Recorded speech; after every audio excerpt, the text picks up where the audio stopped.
నా పేరు నామాల యేసుప్రసాద్ అండి. ఆత్రేయపురం మండలం కొత్తపేట తాలూకా జనసేన. మేము జనసేన పార్టీలోకి రావటం 7-8 సంవత్సరాలు అవుతుంది. అదేవిధంగా ఇదివరకు ఇది కుర్రవాళ్ళ పార్టీ అనే ఒక అపోహ ఉండేది. ఇప్పుడు ఆ అపోహ లేదు. ఎందుకంటే ఇప్పుడు సీనియర్లు అందరూ కుర్రవాళ్ళందరూ సీనియర్లు అయిపోయారు. ఈ ప్రభుత్వంలో పవన్ కళ్యాణ్ గారు ఆదేశాలు, ఆయన మనోభావాలు, ఆయన నడిచే నడవడిక, ఆయన దేశానికి ఏదో చేయాలి, రాష్ట్రానికి ఏదో చేయాలి అనే భావంతో ఉన్న ఆ మనోభావాలు మా అందరికీ నచ్చి ఈ రోజున మేము పవన్ కళ్యాణ్ గారి పార్టీలో జనసేన పార్టీలో ఉండడం జరిగింది. మాకు ఏ పార్టీ వచ్చినా ఏ పార్టీతో మాకు ఇబ్బంది ఉండదు. ఎందుకంటే ఈ పవన్ కళ్యాణ్ గారి పార్టీలో ఉన్న జన సైనికులందరూ కూడా మాకు పార్టీ ఏదో చేస్తుంది, లేకపోతే ఏదో రాజకీయ నాయకుడు ఏదో ఇస్తాడో అనే మేము ఈ పార్టీలో లాభాలను ఆశించి రాలేదు. జనాలకి పవన్ కళ్యాణ్ గారిలాగా మనం ఇండియాలో పుట్టాక ఏదో చేయాలన్న తపన, ఆయనకున్న తపన మా అందరిలో ఉండటం, మేము ఈ పార్టీలో ఉండటం జరుగుతుంది. ఏ రాజకీయ పార్టీ వచ్చినా మమ్మల్ని ఏమీ చేసేది లేదు. ఎందుకంటే ఎవరి కష్టమాల పడతారు. మేము ప్రభుత్వ ఉద్యోగులం కాదు. అలాగే ఒక ప్రభుత్వంలో కానీ ఒక రాజకీయ నాయకుడి వెనకాల కానీ మేము ఎప్పుడు కూడా పనిచేసిన కార్యక్రమాలు లేవు. మేము కష్టపడతాం, అవసరమైతే కష్టంలో ఉన్న వాళ్ళని ఆదుకోవటం, పవన్ కళ్యాణ్ గారి ఆదేశాల మేరకు పార్టీని నడిపించడం. ఇప్పుడే కాదు, ఎప్పుడైనా సరే జనసేన మేమున్నంత వరకు జనసేన పార్టీలోనే ఉంటాం. ఆయన మనోభావాలు ఎలాగున్నాయో మేము కూడా రాష్ట్రానికి కానీ, దేశానికి కానీ, ప్రజలకు కానీ ఏదన్నా చేయాలని మాకు తపన ఉంది. ఆయనకి మేము వృతాబత్తిగా ఏదో మాకు తోచినంతగా పార్టీకి సేవ చేయటం, అలాగే కష్టాల్లో ఉన్న వాళ్ళని ఆదుకోవటం, పార్టీని బలోపేతం చేయటం, మా కొత్తపేట నియోజకవర్గంలో జనసేన జెండా ఎగరవేయటం మా కర్తవ్యం. పవన్ కళ్యాణ్ ఆశయాలు మేము ఇప్పుడు కూడా శిరసావహింతామని మీకు అందరికీ మనవి చేస్తున్నాం. సార్, మరి కూటమి ప్రభుత్వం వచ్చి సంవత్సరం అయింది.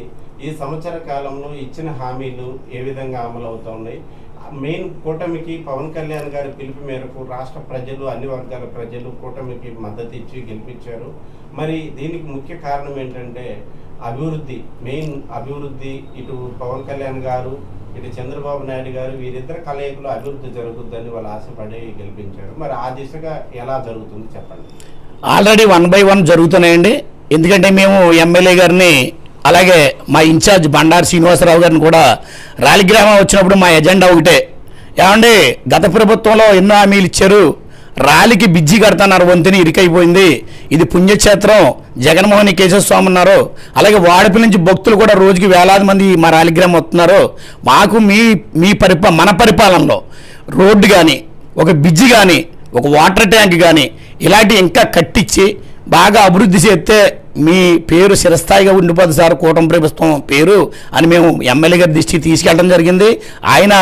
నేను 1 by 1 ఎత్తాను. ఎందుకంటే రాష్ట్రం కష్టాల్లో పెట్టేసి వెళ్ళిపోయింది గత ప్రభుత్వం. మన ప్రభుత్వం 1 by 1 చేస్తుంది, చేసి పూసి నాదని హామీ ఇవ్వటం జరిగింది.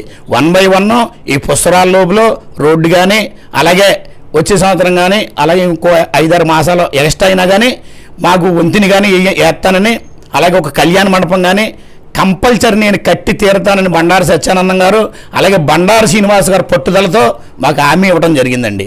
అది మేము ప్రతిదీ కూడా ప్రజలకు ఇచ్చిన ఏదైతే మనం ప్రభుత్వం నెగ్గుతానికి ఏదైతే మనం వాగ్దానాలు చేసామో ఆ నాయకులు చెప్పింది మేము ప్రజల దగ్గరికి వెళ్ళి తీసుకెళ్ళామో నాయకుల్ని నిలదీస్తాం. అవసరమైతే బతిమాలో మేము ఇచ్చిన హామీలన్నీ కూడా ప్రజలకు అందేలాగా జనసేన పార్టీ తరపున మేము కృషి చేస్తామని మీకు తెలియజేస్తున్నాం.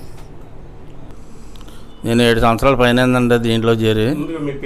నా పేరు బందెల గుర్రయ్య అండి. ఈ 7-8 సంవత్సరాల మట్టి కూడా చాలా కష్టపడతా చేసుకొస్తున్నాం. ఒక్కొక్కటి మన వెనకాల ఉన్న ప్రజలకు సరిపెడుతున్నాం. ఇప్పుడు ఇచ్చిన హామీలు అంటారా ఒక్కొక్కటి ఎదరకు లాక్కొస్తున్నారు. ఇంకా కొన్ని ఇచ్చారు, కొన్ని ఇంకా ఉన్నాయి. అవి ఇచ్చేదాకా ఇంకా చూడాలి కదండి. దాని గురించి ఇచ్చిన హామీల్లో తల్లికి వందనం ఇచ్చామండి, బస్సులు ఇచ్చాం, పింఛనీలు పెంచాం, రేట్లు ఇంకంతేనండి. ఇంకా రైతు భరోసా ఇస్తున్నాం. ఒక్కొక్కటి అన్నీ అమలు చేసుకొస్తున్నాం. ఇంకా కొద్దిగా ఉన్నాయి, కొద్ది రోజుల్లో అవి కూడా పూర్తవుతాయని. మరి ఇప్పుడు మీకు ఈ సంవత్సరం పాలన మీద ప్రజల్లో ఎలా ఉంది సార్? ప్రజలు ఏమనుకుంటున్నారు? ప్రజలు బాగానే చెప్పుకుంటున్నారండి. ఒకటి వస్తుంది కదండి. ఇప్పుడు ఏది ఆగలేదు అన్న హామీల్లో గ్యాస్ సిలిండర్లు కానీ అన్నీ ఇచ్చుకుంటూ వస్తున్నారు. ఇంకా కొద్దిగా ఉన్నాయంటే ఈ చేదు ఖజానా లేక అది తాయితీగా ఒకటి ఎడగొట్టుకుంటూ వస్తున్నారండి. సార్ మరి గత పాలన ఎట్లా ఉండేది, ఇప్పుడు ఈ సంవత్సరం పాలన ఎట్లా ఉంది, మీకేమనిపిస్తుంది చూడటానికి? గతం పాలన ఒక రోడ్డు లేదు, ఏమీ లేదండి. వాళ్ళ అభివృద్ధి ఏమీ లేదు. ఎక్కడెక్కడ దోషత్వమే కానీ వాళ్ళు చేసింది ఏమీ లేదు. ఊరికి కూడా పంచాయతీ నిధులు కూడా మొత్తం తినేశారు. ఇప్పుడు పాలన ఎట్లా ఉంది? ఇప్పుడు పాలన బాగానే ఉందండి.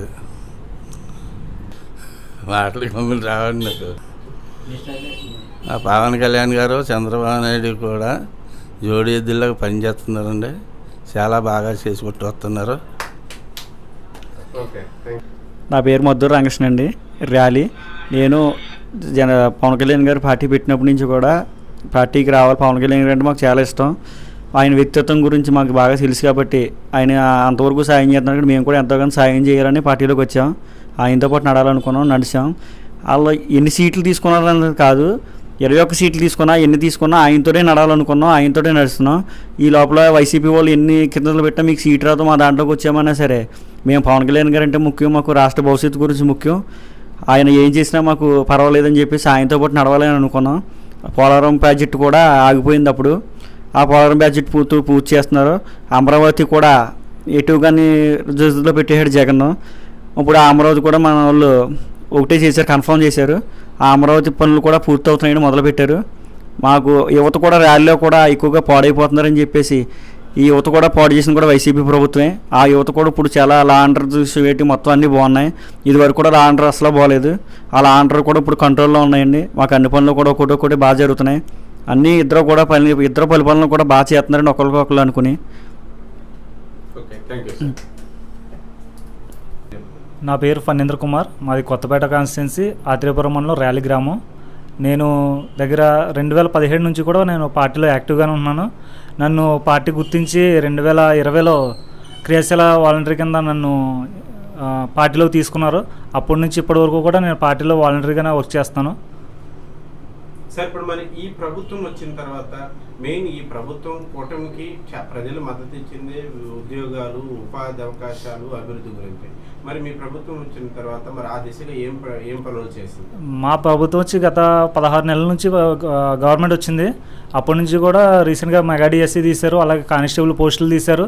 ఇంకా నిరుద్యోగులకి వర్క్ ఫ్రమ్ హోమ్ అనే ఒక కొత్త పథకాన్ని తీసుకొచ్చి సచివాలయాల ద్వారా వాళ్ళ సర్టిఫికేట్స్ అవి తీసుకుని వెరిఫై చేస్తున్నారు. ఆ దిశగా కూడా ఇంకా ముందు ఇంకా మంచి కంపెనీలు కూడా ఏపీకి తీసుకొస్తారని చెప్పి మాట ఇచ్చారు. ఖచ్చితంగా తీసుకొస్తారని కూటమి ప్రభుత్వం ఖచ్చితంగా చేస్తుందని అనుకుంటున్నాను. ఖచ్చితంగా గత ప్రభుత్వానికి ఇప్పటి ప్రభుత్వానికి పాలనలో ఏం మార్పు వచ్చిందని మీరు గమనించారు సార్? మరి మార్పు గత ప్రభుత్వానికి ఇప్పటికీ ప్రజల్లో ఎలాంటి మార్పు వచ్చింది?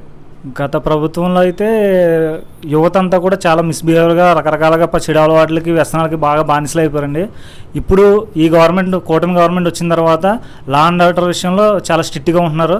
అలాగే మా నాయకుడు పవన్ కళ్యాణ్ గారు గంజాయి విషయం అనేది చాలా సీరియస్గా తీసుకున్నారు. యువత గంజాయిలో, ఈ మత్తులో, ఈ పానీయాల్లో నిమగ్నం అవ్వకుండా వాళ్ళకి వేరే భవిష్యత్తు ఉంది, వాళ్ళకి స్టడీ పరంగా కానీ వేరే బిజినెస్ పరంగా కానీ వేరే అవకాశాలు చూపించాలని చెప్పేసి లా అండ్ ఆర్డర్ చాలా స్ట్రిక్ట్ చేశారండి. యువతను మంచి మార్గంలో తీసుకొస్తారు మా పవన్ కళ్యాణ్ గారు, మేము నమ్ముతున్నాం అండి. ఓకే సార్ మరి ముఖ్యంగా ఈ కూటమి నాయకుల మధ్య మరి మీ 3 పార్టీల కూటమి కాబట్టి గ్రామాలలో కొంత 3 కలయిక కొంచెం ప్రాబ్లం అవుతుంది, సమస్యలు వస్తున్నాయి అని చెప్పేసి కొంత పుకార్లు వస్తూ ఉన్నాయి. మరి ముఖ్యంగా కొన్ని రాజకీయ పార్టీలు కొందరైతే మీ పవన్ కళ్యాణ్ గారు ఎప్పుడు బయటకు వస్తారా మా కలిపేసుకుందామని కూడా కొంతమంది ఎదురు చూస్తున్నారు. మరి దీని మీద మీ కామెంట్ ఏంటి? మా పవన్ కళ్యాణ్ గారి మనోభావాలన్నీ ఏర్పాటుగా ఉంటాయండి. ఎందుకంటే దేశానికి సేవ చేయాలన్న నాయకుడు ఆయన ఏ నిర్ణయం తీసుకున్నా మేము ఇప్పుడు కూడా జనసేనని అంటుపెట్టుకుంటాం, జనసేనలోనే ఉంటాం. పవన్ కళ్యాణ్ నాయకత్వం ఎటుంటే అటు వెళ్తాం. ఆయన 10 మందికి సేవ చేసే మనోభావాల కలిగిన మనిషి. అలాగే ఆయన ఆయనకి సంపాదన అవసరం లేదండి. ఎందుకంటే ఆయనే ఉన్నదాన్నే వదిలేసిన రాజకీయాల్లోకి రావడం జరిగింది. ఆయన ఏది చేసినా ఉన్న ఇల్లు వదులుకుని అన్నగారికి అన్నాస్తున్న వదులుకుని ఈ రోజున ప్రజలకి సేవ చేయాలని ఆయన వచ్చాడు. ఆయనలాగే మేము ఎంతో కొంత చేయాలని ఆయన ఎక్కడుంటే ఎక్కడ ఉంటాం. ఆయన ఇడిపోతాడన్నా అన్నీ వాస్తవాలు కాదండి, అవాస్తవాలు. ఆయన ఈ రాష్ట్రాన్ని ఉద్ధరించాలని వచ్చాడు. ఆయన అలాంటి మహానుభావులు ఒక సుభాష్ చంద్రబోస్ కానీ అలాగే ఇలాంటి పెద్ద పెద్ద నాయకులు అన్ని మనోభావాలు కలిగిన మనిషి ఆయన. పవన్ కళ్యాణ్ గారు చెప్తానే ఉన్నారు 15 సంవత్సరాలు మన గవర్నమెంటే ఉంటుందని. ఆయన మాట 100% వాస్తవం. ఇలాంటి మాటలు ఆయన మంచి ముఖ్యాలన్నీ కూడా అలాంటి నాయకులు నోటంట రావటం మాకు చాలా ఆనందంగా ఉంది. మేము ఎప్పుడు కూడా ఈ పార్టీలోనే ఉంటాం, ఇడిపోతామన్నది ఎన్నడో జరగదు. అలాగైనా మా పవన్ కళ్యాణ్ గారు ఏది చేస్తే దానికి మేము ఎనుదండగా ఉండే పరిస్థితి మా దగ్గర ఉంది.